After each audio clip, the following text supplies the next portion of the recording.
One day, I found a receipt for a luxury brand bag for women in my husband's coat pocket. Our wedding anniversary was coming up, so at first, I was so excited because I thought the bag was going to be for me. However, that very evening, we had a big fight that left us both a little cold and distant towards each other. And we spent days in an awkward atmosphere at home. Our anniversary came and went, and he never gave me a present at all, let alone an expensive bag. I began to suspect my husband of having an affair and hired a detective agency to investigate his behavior. The results came back fraught with the rawest guilt. I immediately consulted my in-laws, and together, we forged a plan that would punish him well for his betrayal. Later, my husband lied about going on a business trip, and instead left for a trip of adultery. The day he left home for the trip, he called me on the phone to remind me. Don't forget to take care of Mom and Dad when they arrive when I'm gone, okay? I don't have to take care of them. What? They're both right there with you, silly. The next thing I heard was my father-in-law's furious voice and my husband's surprised voice over the phone. I revealed everything to my now bewildered husband and bestowed his judgment upon him.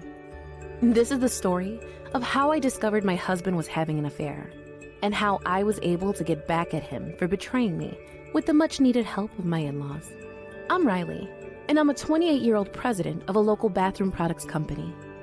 My husband Romano and I have been married for 3 years, but we had no children as of the beginning of the story. To be honest, at my age, many people around me were starting to raise children. Some of my closest colleagues at work actually quit their job because they were going to become housewives. However, I had my own reasons for wanting to wait until a little later to have children of my own. The reason was because my business's performance was on the rise and that it was landing very important contracts right around then. Put in a good way, I'm an independent businesswoman. Put it in a bad way, I don't like to be told what to do. Because he knew I was passionate about my job, he agreed with the idea that I keep working, and I took his word for it and continued to work. While everything seemed all in well, there was one thing that worried me. My in-laws. I told my parents-in-laws that I would only quit my job if there was absolutely no other choice. But they didn't seem to understand what I meant exactly. They had been telling me since the beginning of our marriage that, you can quit if things get hard, You can live on Romano's income alone, can't you?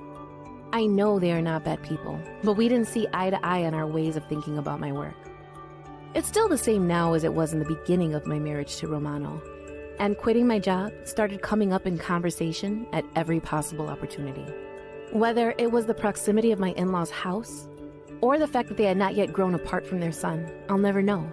But they used to visit our house every weekend to have dinner with us, and they sometimes said some things that interfered with my life, in a way. My mother-in-law was particularly insistent. Why is your laundry basket full, Riley? I'll do it for you. Oh no, Mrs. LeCans, you don't need to do that. I worked late yesterday, so I was going to do it today anyway. Oh, I see. You can quit your job if the housework is too much for you, My job is very rewarding, ma'am. I don't want to quit just now. Okay. You do know I'm saying that because I'm thinking of you and Romano's future, I hope. Ha. There was more I wanted to say back, but I knew it wouldn't do any good to argue here. Besides, I knew Mrs. LeCans didn't mean anything bad by what she said. The more obvious that truth was, the more frustrated I became over the fact that she didn't seem to understand me. And what was somewhat worse was that at around that time, Romano himself neither encouraged her to pressure me, nor stopped her from pressuring me. Can't you tell your mother to lay off on her concern about my job? I don't like it when she reminds me I have the option of quitting my job every time I see her. I once tried to tell him so, but his reply was quite useless. It's none of my business, Riley. So why don't you do something about it yourself? Personally, I'm not complaining about your job. I mean, I'm not saying anything that could be pressuring you into quitting, right? I was so discouraged by this irresponsible answer that I gave up on relying on him for anything that had to do with this particular problem. Meanwhile, Romano started working overtime more and more often, and we had fewer and fewer opportunities to talk. I was too busy with work myself to pay much attention to this, but one day, as our 4th wedding anniversary approached, I suddenly realized something. Up until then, we had always planned a celebration for this special day every year, but this year, we hadn't talked about anything at all. I decided that I wanted to spend some quality time together as a couple on this day, as we've been doing for 3 consecutive years. So I came home and made the suggestion to my husband. Next week is our anniversary, right? Why don't you come home early and have a nice dinner together, relax a little, and maybe watch a movie? Then he exclaimed as though he had just remembered it was our special day. Shit, you're right. We hadn't talked about anything this year, have we? I've been so busy lately. I don't know if I can come home early then, Riley. Are you in charge of something big? You can put it that way, sure. Can't you go home on time just for our anniversary? I mean, it is our anniversary after all. I don't know if it's possible. The fact remains, I'm very busy. Oh, well, he didn't give me any more details and went to take a shower. I didn't want to ask him any more questions because I myself don't like it when people who have no business doing so meddle in my own affairs. I was very disappointed and frankly quite depressed that Romano didn't seem to put in any effort to spend the day together. I could only assume he was having a bit of a stressful time with his job, but there was one thing that bothered me a little. It was about his workplace's work policy. Up until the previous year, he used to come home early once a month, saying that that particular day was a no overtime day. But more recently, he'd completely stopped talking about that. I had forgotten about it all, but come to think of it, I didn't remember hearing him say the words no overtime day for about 6 months by then. But since I often come home late myself, I wasn't sure if he simply stopped telling me when those days were, or if the monthly no overtime day policy itself had been abolished. Nevertheless, this realization left me with a bad feeling in my gut, the kind where something life-changing was probably to happen if I went with the flow.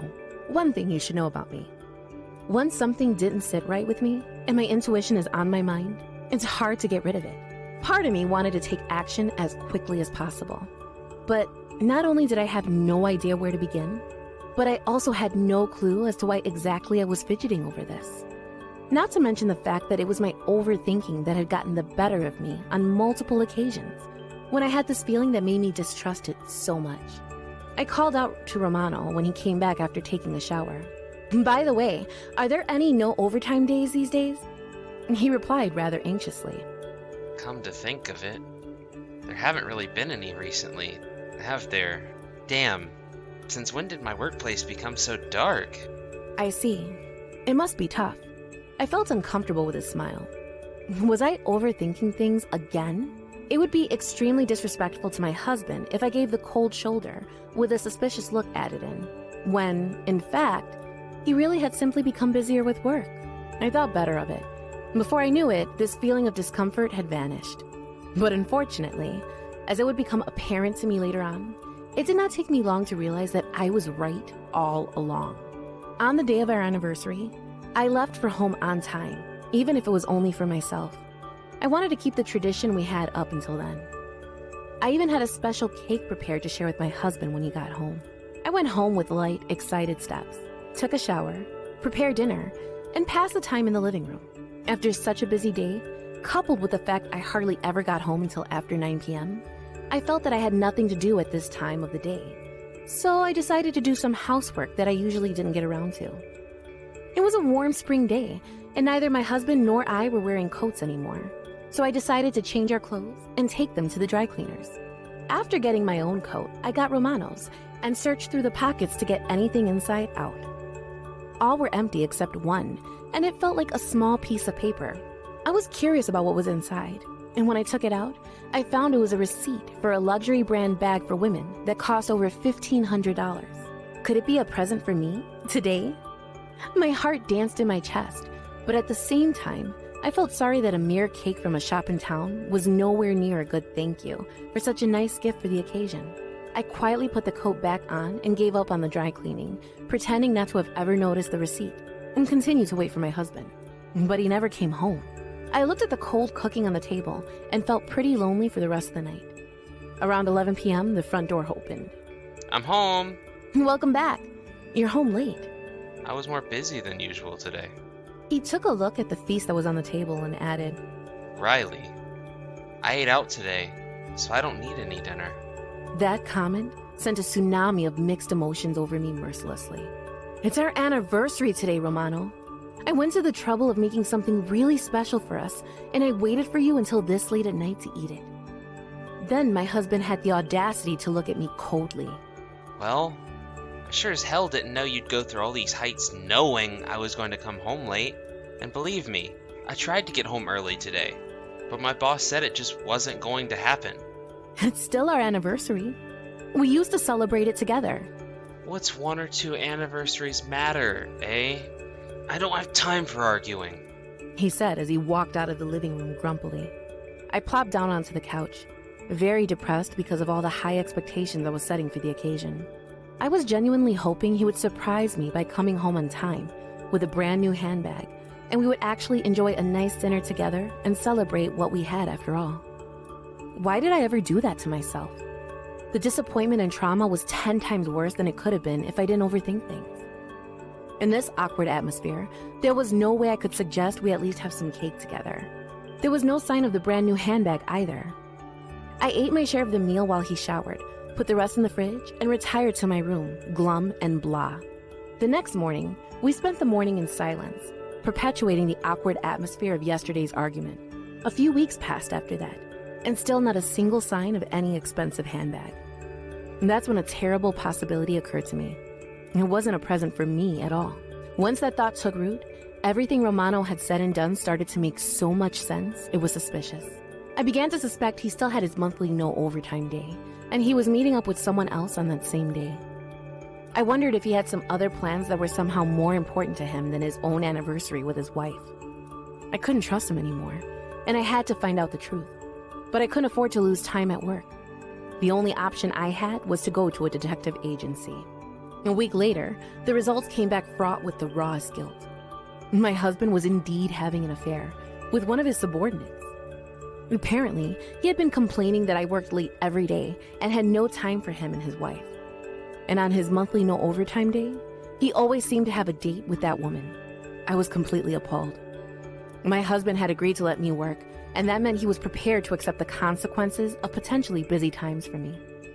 I was the president of a company, after all, and sometimes it demanded so much from me. I couldn't believe that he had put on the good, innocent face on the surface, and then complained about it behind my back. I was filled with anger at the betrayal of his affair, and the humiliation of his complaining about my job. Divorce was the only solution, I thought. But a simple divorce was not enough to satisfy me. I just had to do something to punish him. A few days later, Romano, who seemed completely unaware of my behind-the-scenes activities, told me, I'm going on a business trip for about a week, starting Monday, Riley. A business trip? At this time of year? In my 7 years of knowing him, not once did he ever have a business trip in the spring. It's kind of an urgent matter. Oh, well, good luck with that. And by the way, I'm sure Mom and Dad will come over again, so keep them company, if you don't mind. And I got the tickets for that play you suggested you take them to. Okay. I feigned a genuine smile well in front of Romano, who himself looked somewhat happy. But I knew that this business trip was an outright lie. I knew that this was a blatant lie because this was just the trip of adultery that had been described in the evidence provided to me by the detective agency. The next day, I called my mother-in-law on my lunch break. This was the first time in my 4 years of marriage that I had contacted Mrs. LeCans myself, and she was quite surprised to hear from me and answered within seconds. What's wrong, Riley? She was far more caring than I'd imagined, very nearly as much as my own mother. It was a much bigger and better reaction than I had imagined she'd have. I'd like to talk to you about something. About what, dear? Is it about Romano? Yes, indeed. Could you come over to my house this weekend? Mrs. LeCans answered curiously. Of course, but I'm going to need some background, dear. What's going on? I made up my mind to tell her everything right then and there. Actually, about Romano, I think he's having an affair. She was so surprised that I could literally feel her facial expression through the phone. Without hesitation, I told her the results of the investigation conducted by the detective agency. I'm so sorry. I will not forgive that son of a bitch. She sniffed as I heard her tears run down her cheeks. Maybe not literally, but her voice was so genuine. It made me realize just how much my parents-in-law really cared about us, and that she really was only saying all those things about quitting my job because she really cared about me. At that moment, I felt as if I had broken free from all the insecurities I had felt regarding her pestering. "Where is this trip to? I have an idea." And with one word from my mother-in-law, everything was set in motion. On the day of the business trip, or rather, the trip of adultery, my husband was dressed in a suit and looked no different from when he usually went to work. But his mouth was twisted into a semi-smile, and he was humming quite a joyful tune. "Well, you seem to be in a good mood, LOL," I said, to which he replied somewhat shocked. Am I really? I feel as I usually do. Well, maybe a bit excited. If I do well in this job, I'll be acknowledged well for it, after all. "I see. Good luck with that," I answered with a fake smile, which I'd gotten somewhat better at than previous days. And then he left. I knew not only where he was going, but also the name of the hotel where he was staying. I immediately began to prepare. I picked up my phone and called Mrs. LeCans. "Romano just left the house, Bethany." "Excellent. We just left too. I'll clue you in on our plan." They'd hunt him down and ambush him at the hotel, and when he couldn't run away with it, my in-laws would reprimand him. Things were going as planned, and Mr. LeCans had just texted me saying they'd arrived in the center of the city, where the hotel was. But just as they were about to arrive at the hotel, I received an unexpected phone call. Hello? It was from Romano himself. "What's wrong?" I don't think I told you where I put the tickets for that play. Do you see a light blue envelope on the shelf above the living room desk? I looked, and sure enough, there was an envelope there. "The one that has a Snoopy sticker on it?" Yeah, that's the one. Glad we got that sorted. That's all I have to tell you. Take care of Mom and Dad. I just burst out laughing at the mention of entertaining Mr. and Mrs. LeCans. What's so funny? Just that I really don't think I need to take care of them, LOL. They're headed right your way as we speak, LOL. At exactly that instant, I heard Mr. LeCan's furious voice, loud enough to be heard clearly over the phone. "What the frick do you think you're doing?" What the hell? Dad? I couldn't contain my laughter at the entrance of my in-laws. The timing was ridiculously impeccable. "I asked them to sanction your trip of adultery, Romano." LOL. What the hell do you think you're doing? You're nuts. You are. I'm telling you. I'm here on business. Fiona's a junior colleague of mine. You must be very close to your junior colleague to call her by her first name. And I have proof of Mr. LeCans. Proof? Proof of what? In response to her son's puzzled words, Mrs. LeCans seemed to have shown him something I had given her. What? Where did you get these photographs? "You can't get away with it now, bucko." Mrs. LeCan's voice sounded much lower and more murderous than usual. I'm sorry. I'm so sorry. You think a simple apology is gonna fix everything? As soon as I shouted that, I heard a loud popping sound and Romano screamed. Ow! It seemed his father had struck him with a fist to the face. Immediately after that, I heard my in-laws lecturing the hell out of him. "Don't think we're gonna let you get away with this, you freaking gosh damn bastard." Riley had been working so hard to balance her job and the housework, and this is how you thank her? You stupid asshole.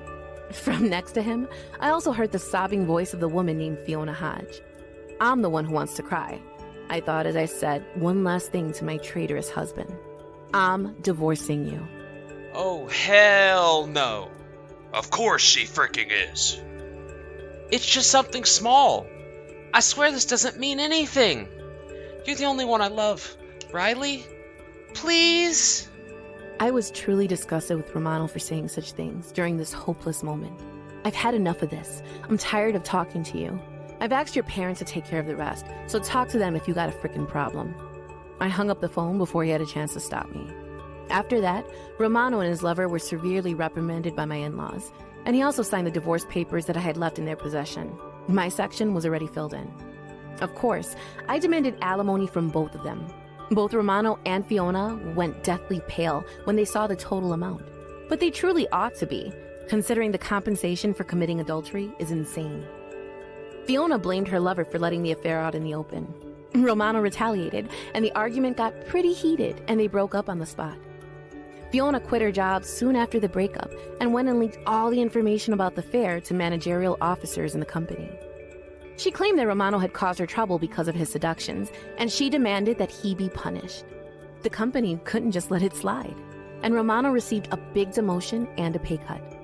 With his reduced salary, he couldn't afford the rent for the apartment we were living in up until the incident and the alimony. So he moved to a cheap, dirty apartment and started working part-time on his days off to make extra money to help with paying off his debts. It wasn't going to be a good life at all. And all I can say about his situation is good riddance. How do I know how Romano's doing? Mr. and Mrs. LeCans took the trouble of coming to my new apartment to apologize and told me what had happened to him after I'd hung up the phone. They told me they would not give their son any financial support whatsoever, and they promised they would be responsible for watching over him until he paid off his alimony. I, on the other hand, have moved into a new apartment closer to work, and I'm working harder than ever. Living alone is very comfortable because I don't have to worry about the pace of household chores anymore. I'm working in an environment where I can focus more on my work, and I'm working hard to get my business to new heights. Who knows? Maybe one day soon I'll find someone else whom I can spend the rest of my life with.